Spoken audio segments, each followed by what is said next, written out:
and she activates that shoulder blade, and she go like cha, cha, 1, and now she moves the center more like 2, but in the end, and 3, and quick, slow, and шею поставь. Шею поставь, внутри ноги танцуй, а не на резинках, натяжение. Внутри ноги. And quick, slow, and slow, and slow, and quick, slow, and slow, and quick, slow, and slow, and slow, and quick, slow, and slow, and slow, and quick, slow, and slow, and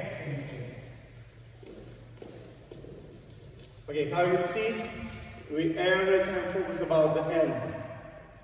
We have a foot timing, and after that, we are ready to dance inside. We need to focus about how the spine muscles works much more connected with the hip and create the forward side.